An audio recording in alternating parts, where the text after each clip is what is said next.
Hello बच्चों, मैं संतोष नाग CSN study 21 में आप लोगों का स्वागत है। तो जैसे हम लोग मैथ का 7.1 और 7.2 पढ़ चुके थे, आज से हम लोग 7.3 से पढ़ेंगे। तो 7.3 के पढ़ने से पहले फॉर्मूला देख लेते हैं और उसके कॉन्सेप्ट पढ़ देखते हैं। तो इसमें त्रिभुज का क्षेत्रफल निकालने के लिए बोलता है।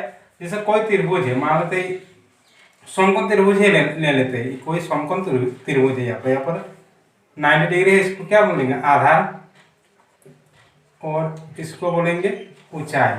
तो जैसे त्रिभुज का क्षेत्रफल हम लोग कैसे निकालते हैं? त्रिभुज का क्षेत्रफल अगर निकालेंगे तो त्रिभुज का क्षेत्रफल होगा हाफ इंटू आधार इंटू ऊंचाई निकालते हैं। इस तरह निकालते हैं कि त्रिभुज का क्षेत्रफल हाफ इंटू आधार इंटू ऊंचाई। अगर किसी त्रिभुज में मान लेते कि आधार और ऊंचाई नहीं दिया हुआ, ना तो ये बड़ा भुजा दिया हुआ, खाली शीर्ष दिया हुआ है, तो कैसे त्रिभुज निकालेंगे? तो चलिए देखते उसको। जैसे कोई त्रिभुज है, मान लेते यहाँ पर त्रिभुज है, तो इसके 3 शीर्ष है। यहाँ पर A है, यहाँ पर B है और यहाँ पर C है। इस शीर्ष में है x1 और y1, और इस शीर्ष में है x2 और y2, और यहाँ पर है x3 और y3। इसमें न तो आधार दिया हुआ है, न ऊंचाई का मान दिया हुआ है। तो इसका त्रिभुज का क्षेत्रफल कैसे निकालेंगे? तो चलिए, इसका फॉर्मूला होता है जैसे हम निकालेंगे त्रिभुज ABC का क्षेत्रफल। त्रिभुज ABC का क्षेत्रफल, इसका फॉर्मूला होता है 1/2 यानी half x1 into y2 minus y3 plus x2 into y3 minus y1 plus x3 into y1 minus y2। यहाँ पर इस तरह का फॉर्मूला होता है। तो इतना बड़ा फॉर्मूला को हम लोग याद कैसे रखेंगे? तो चलिए याद भी हम करवा देते हैं। जैसे त्रिभुज का क्षेत्रफल तो हाफ होता ही है, तो हाफ तो आएगा ही 1/2। फिर जैसे यहाँ पर देखेंगे कि पहले x1 आ रहा है यहाँ पर, उसके बाद x2 आ रहा है, उसके बाद x3 यहाँ पर आ रहा है, ठीक है। तो यहाँ पर देखेंगे कि y2 सबसे पहले आएगा, यहाँ पर y2 सबसे पहले आएगा। तो जैसे y2 आया तो y2 के बाद क्या आएगा? y3, तो y2 माइनस y3। उसके बाद x1 यहाँ पर आ गया, तो फिर आएगा x2। फिर जिसमें समाप्त होगा उसी से स्टार्ट होगा। जैसे y3 भी यहाँ पर समाप्त हो रहा है, तो y3 से ही स्टार्ट होगा। तो y3 और y1 y2 y3 हो गया, फिर से स्टार्ट होगा y1 से, तो माइनस y1। फिर यहाँ पर x2 आता है, यहाँ पर x3। फिर y1 में खत्म हुआ तो स्टार्ट y1 से ही होगा, तो y1 माइनस y2। तो इसका फॉर्मूला होगा तो इस तरह का होगा, देख लीजिएगा। फिर इस फर्स्ट फॉर्मूला इसको देते हैं। अगर वो दूसरा फॉर्मूला देते हैं कि कोई त्रिभुज मान लेते कि संरेख है, कि अगर कोई त्रिभुज के शीर्ष संरेख में है, संरेख भी बोलता है, कोई जगह पर संरेखी भी बोलता है, संरेख हो, तो अगर त्रिभुज के शीर्ष संरेख में रहता है तो त्रिभुज ABC, जैसे मान लेते हैं ABC, तो त्रिभुज ABC का क्षेत्रफल 0 होगा। तो त्रिभुज ABC का क्षेत्रफल यहाँ पर 0 होगा। तो चलिए क्वेश्चन करते हैं। अब फर्स्ट में क्वेश्चन है कि उस त्रिभुज का क्षेत्रफल ज्ञात करें जिसके शीर्ष है। जैसे 2 क्वेश्चन है, वो 3 शीर्ष दिया हुआ है। जैसे पहले नंबर क्वेश्चन हम बनाते हैं। जो पहले नंबर क्वेश्चन के जैसे त्रिभुज, इसका छाप लेते हैं। त्रिभुज है इस तरह का, यहाँ पर A शीर्ष है, यहाँ पर B शीर्ष है, यहाँ पर C। तो इसके शीर्ष है 2 3, यहाँ पर है -1 0 और यहाँ पर है 2 -4। यानी ये वाला है x1 y1, यहाँ पर है x2 y2 और यहाँ पर है x3 और y3। तो फॉर्मूला तो लिखा दिए, तो खाली फॉर्मूला लिखिए और मान बिठा दीजिए, हो जाएगा। जैसे हम निकालेंगे त्रिभुज ABC का क्षेत्रफल। तो त्रिभुज ABC का क्षेत्रफल क्या होता है? Half into x1 y2 minus y3 plus x2 y3 में खत्म हुआ, y3 से स्टार्ट होगा, y3 minus y1 plus x3, या फिर y1 में खत्म होगा तो y1 माइनस y2। तो अब खाली मान बिठा देंगे तो बराबर 1/2 x1 यहाँ पर कितना है, x1 यहाँ पर 2, तो 2 इंटू y2 है 0, 0 माइनस y3 है -4, तो माइनस तो यहाँ से होगा, माइनस यहाँ से लिए और -4 और एक बार है, तो -4 प्लस x2 है यहाँ पर -1, y3 है -4 माइनस y1, तो y1 है यहाँ पर, y1 है 3, तो -3 प्लस x3, तो x3 है यहाँ पर 2 इंटू y1 है यहाँ पर 3 माइनस y2, तो y2 है यहाँ पर 0, तो 0 कर देंगे। अब सॉल्व कर दीजिए इसको, तो 1/2 2 यहाँ पर 0 माइनस इंटू माइनस प्लस हो जाएगा, तो +4 प्लस इंटू माइनस तो -1 और -4 और -3 यानी -7 प्लस 2 इंटू 3 में 0 जाएगा तो कितना होगा, 3 होगा, तो 2 इंटू 3, तो बराबर 1/2, तो यहाँ पर हो जाएगा 0 + 4 यानी 4 और 2 इंटू 4 यानी 8, फिर माइनस इंटू माइनस यानी +7 और प्लस 2 इंटू 3 यानी 6, तो बराबर हाफ इंटू 8 और 7 होगा 15 और 15 और 6 यानी 21, तो 1 इंटू 21 डिवाइड 2। तो जैसे किसी भी क्षेत्रफल निकालते मीटर निकलता है, सेंटीमीटर निकालते हैं, कुछ तो होता ही है ना, तो इसमें ना सेंटीमीटर दिया हुआ है ना मीटर दिया, तो कुछ होगा, तो क्षेत्रफल के लिए क्या लगता है, वर्ग लगता है, तो यूनिट यानी मात्रा, तो वर्ग मात्रक इसका आंसर होगा। 2 नंबर क्वेश्चन इसी तरह का करके बनेगा, तो 2 नंबर क्वेश्चन खुद से बना लीजिएगा। तो अब 2 नंबर क्वेश्चन पढ़ते हैं, तो इसमें है कि निम्नलिखित में से प्रत्येक में k का मान ज्ञात कीजिए ताकि तीनों बिंदु संरेखित, जैसे 2 क्वेश्चन दिया हुआ है, शीर्ष दिया हुआ है त्रिभुज का और बोल रहा है कि संरेख में है, तो जैसे त्रिभुज का शेप किस तरह का शेप होता है,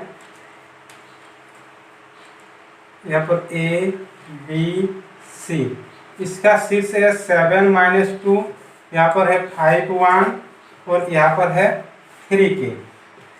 तो बोला गया है कि तीनों बिंदु संरेख है, तो तीनों बिंदु संरेख रहने पर क्या होता है, त्रिभुज का क्षेत्रफल 0 होता है, तो यहाँ पर त्रिभुज का क्षेत्रफल क्या होगा, 0 होगा, तो त्रिभुज ABC का क्षेत्रफल 0 होगा। मैं यहाँ पर एक लाइन लिख भी सकते हैं, चूंकि यहाँ पर छोटा कर लिखते रहे, चूंकि तीनों बिंदु संरेख है, चूंकि तीनों बिंदु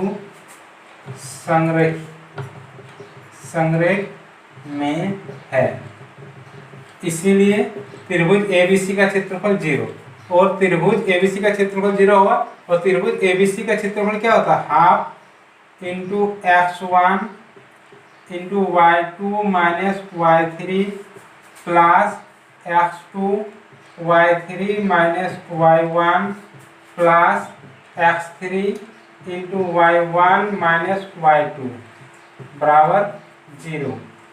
तो बराबर यहाँ पर ये वाला है x1 y1, यहाँ पर है x2 y2 और यहाँ पर है x3 y3, तो मान खाली बिठा देंगे, तो हाफ x1 यहाँ पर 7 इंटू y2 है 1 माइनस y3 का मान है k प्लस x2 है 5 इंटू y3 है k माइनस y1 है -2 प्लस x3, तो x3 है 3 इंटू y1 है यहाँ पर -2 माइनस y2 और y2 है यहाँ पर 1 बराबर 0। तो नीचे जो रहता है ऊपर में जाएगा तो 2 से 0 गुना हो जाएगा, तो 0 से किसी भी चीज़ को गुना करते 0 ही होगा, तो 2 वहाँ पर तो गुना हो गया। यहाँ पर बचा 7 इंटू 1 यानी 7 माइनस 7 इंटू के -7 के प्लस 5 इंटू के 5k, यहाँ पर माइनस इंटू माइनस प्लस होगा तो +2 और 5 इंटू 2 यानी +10 प्लस -2 -1 -3 तो प्लस इंटू माइनस यहाँ पर माइनस हो जाएगा और 3 इंटू 3 9 बराबर 0।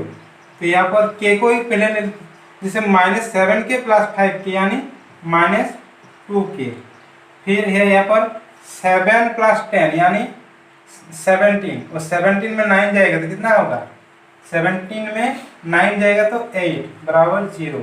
तो -2k बराबर +8 है तो इधर -8 हो जाएगा, माइनस माइनस कैंसिल और k बराबर निकलेगा 8/2 और 2 से काट देंगे तो 4 बार में जाएगा तो k का मान निकलेगा 4। तो दोनों में क्वेश्चन भी इसी तरह करके बना लीजिएगा। अब नेक्स्ट में करते हैं। तो नेक्स्ट क्वेश्चन तीसरा नंबर है।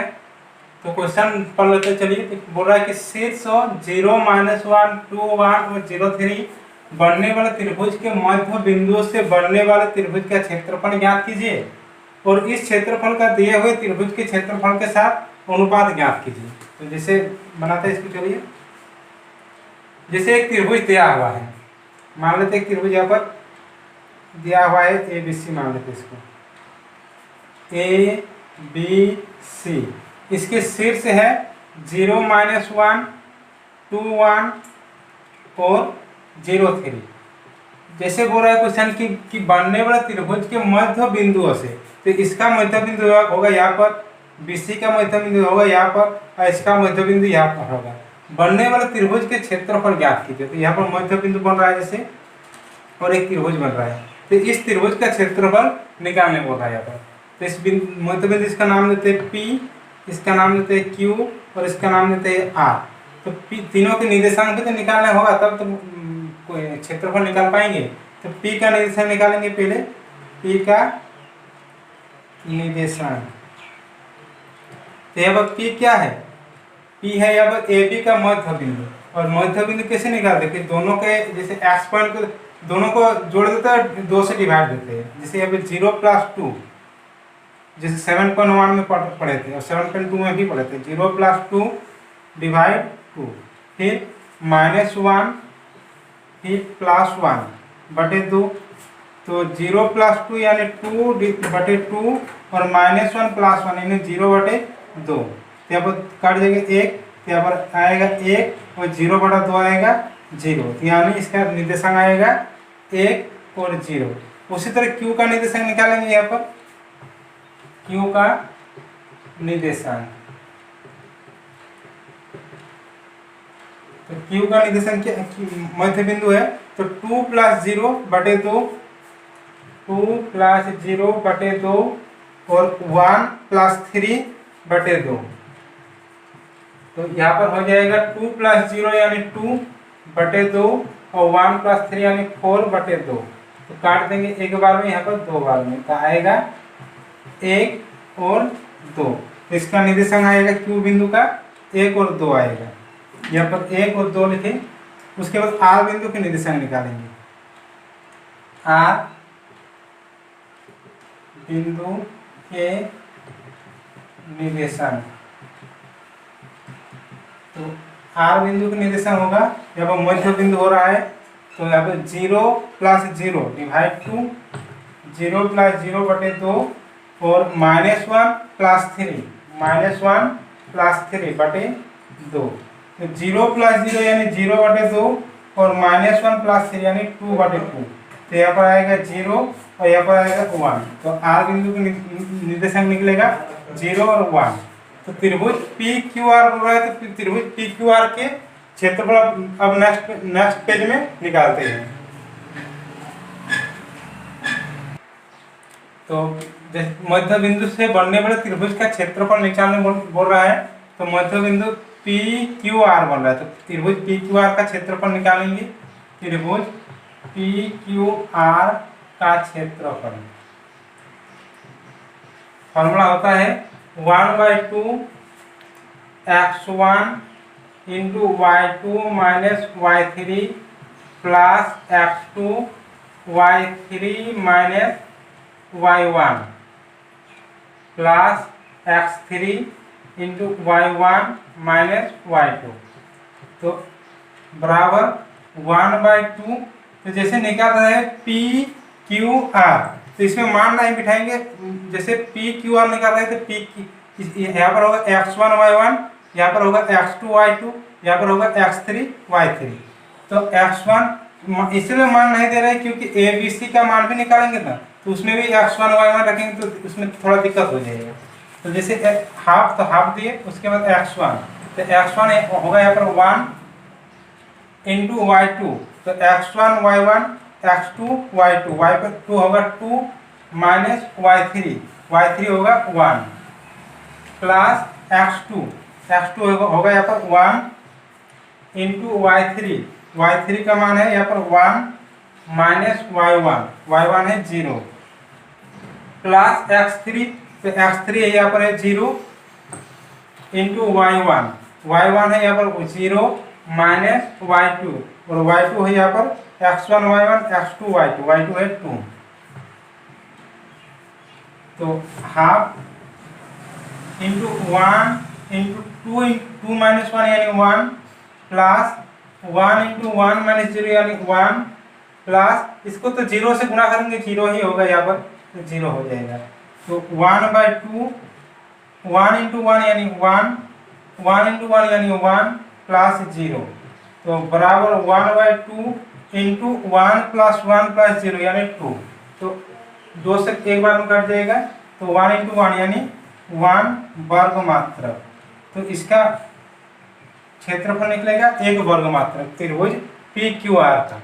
और उसके बाद आगे इसका तो आंसर निकल गया 1 वर्ग मात्रक। उसके बाद आगे क्वेश्चन बोला गया है कि इस क्षेत्रफल का, जिस इस क्षेत्रफल निकला का दिए हुए त्रिभुज के क्षेत्रफल के साथ अनुपात ज्ञात करें। और जैसे और एक त्रिभुज दिया हुआ है यहाँ पर ए बी सी, तो इसका भी क्षेत्रफल निकालेंगे यहाँ पर ए बी सी का क्षेत्रफल, और लास्ट में दोनों का अनुपात निकालेंगे। तो खुद से बना लीजिएगा, बन जाएगा वो।